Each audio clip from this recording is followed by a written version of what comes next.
दोनों चीजें साथ साथ जाती हैं। ये टूरिज्म हमारा जो सीजन है उसकी शुरुआत है। शुरुआत ट्यूलिप गार्डन से हुई। कल ट्यूलिप गार्डन जो है बंद होगा। अब नई नई चीजें हम ला रहे हैं जिससे कि टूरिस्टों के लिए यहाँ कुछ हो करने के लिए। अब जो टूरिस्ट यहाँ आए हैं उनको यहाँ आके एक ही जगह में पूरे कश्मीर का जो क्राफ्ट है उसका एक बना बनाया जो है नक्शा उनके सामने रखा जाता है।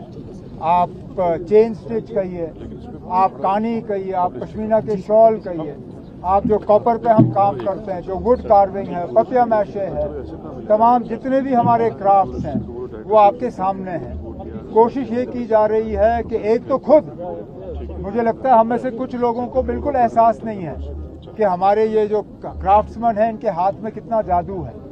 मैं चाहता हूं कि न सिर्फ टूरिस्ट बल्कि हमारे यहाँ श्रीनगर के रहने वाले और आसपास के रहने वाले लोग जो हैं यहाँ आएँ और इस नो योर आर्टिजन फंक्शन और इस प्रोग्राम का जो है वो फायदा लें। उमर साहब, सेंटर की तरफ से जो बिल अभी जा रही है 543 से लेकर 850। आपने पहले वो पूछना था ना। उमर साहब, जिस स्पॉट पे चूंकि आप मौजूद है, अगर थोड़ा सा कुछ मीटर्स पे आप जाएंगे तो 90 से पहले यहाँ हेरिटेज मार्केट हुआ करता था।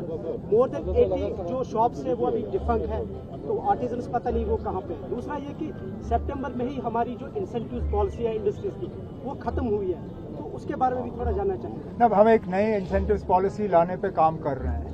हम चाहते हैं कि सही मायने में जो है वो पॉलिसी काम करे, नहीं तो हम यहाँ ऊपर से तो इंसेंटिव दे देते हैं, नीचे ग्राउंड लेवल पे उसका कोई फायदा नहीं, इन्वेस्टमेंट आता नहीं है, फैक्ट्रियाँ लगती नहीं है। तो अभी डिपार्टमेंट के तरफ से ये कोशिश की जा रही है कि जिन लोगों ने यूनिट लगाए हैं उनका एक्सपीरियंस कैसा रहा, उनको किस तरह का बदलाव चाहिए हमारी पॉलिसी में, और जो यहाँ इंडस्ट्री लगाने के मतलब जिनकी चाहत है यहाँ इंडस्ट्री लगाना वो किस तरह की पॉलिसी चाहेंगे, इन दोनों को हम मिक्स करें। जो लगे हुए हैं उनकी क्या एक्सपीरियंस रही, जो लगाना चाहते हैं वो क्या चाहते हैं, इन दोनों चीज़ों को जोड़ के एक शानदार पॉलिसी जो है इंडस्ट्रीज और कॉमर्स डिपार्टमेंट की तरफ से लाया जाएगा, जिससे मुझे उम्मीद है यहाँ इंडस्ट्री को जो है एक बढ़ावा मिलेगा। साहब, सेंटर की तरफ से कल शायद बिल पेश की जा रही है, जो मेंबरान है 543 से लेकर उनको 850 किया जा रहा है, उसमें 33% वुमेन रिजर्वेशन बिल भी है।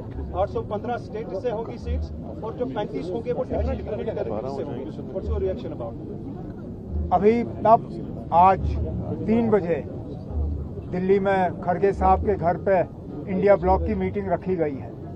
मैं यहाँ रंगरेट में आर्मी का प्रोग्राम कंप्लीट करके वहीं जा रहा हूँ उस मीटिंग में हिस्सा लेने के लिए। फिलहाल नेशनल कॉन्फ्रेंस ने क्या करना क्या नहीं करना है वो हम उस मीटिंग में बात करेंगे, क्योंकि आखिरकार हम अकेले इसका कुछ नहीं कर सकते। मिल के इंडिया ब्लॉक को जो है फैसला करना होगा कि इस बिल के तहत जो है हमारा क्या रिस्पॉन्स रहेगा, पार्लियामेंट में हमारा क्या रोल रहेगा, चाहे वो लोकसभा में हो और राज्यसभा में हो।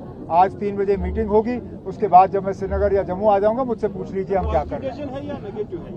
ये पॉजिटिव इसका इंपैक्ट होगा क्योंकि कॉन्स्टिट्यूशन 81 की अमेंडमेंट हो रही है। जो हमारा तजुर्बा रहा है, कहने के लिए तो ये कहते हैं ना डिलिमिटेशन से फायदा होगा, लेकिन उस डिलिमिटेशन के तहत एक पार्टी और उसके कुछ चाहने वालों को फायदा पहुंचाने की कोशिश की गई। यहाँ जो सीटों का बंटवारा हुआ, जिस तरह कॉन्स्टिट्यूएंसीज बनाई गई, जिस तरह कॉन्स्टिट्यूएंसी के नक्शे खींचे गए, जिस तरह कॉन्स्टिट्यूएंसीज में कुछ वोटरों को हटा के दूसरी जगह लाया गया, मकसद सिर्फ यही था कि किसी न किसी तरह बीजेपी और बीजेपी के जो दोस्त हैं उनको फायदा हो।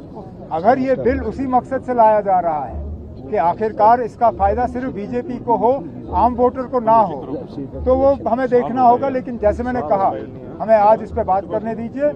इंडिया ब्लॉक जो है अपना इसमें रिस्पॉन्स तय करे और उसके बाद मैं आपको बता दूँ।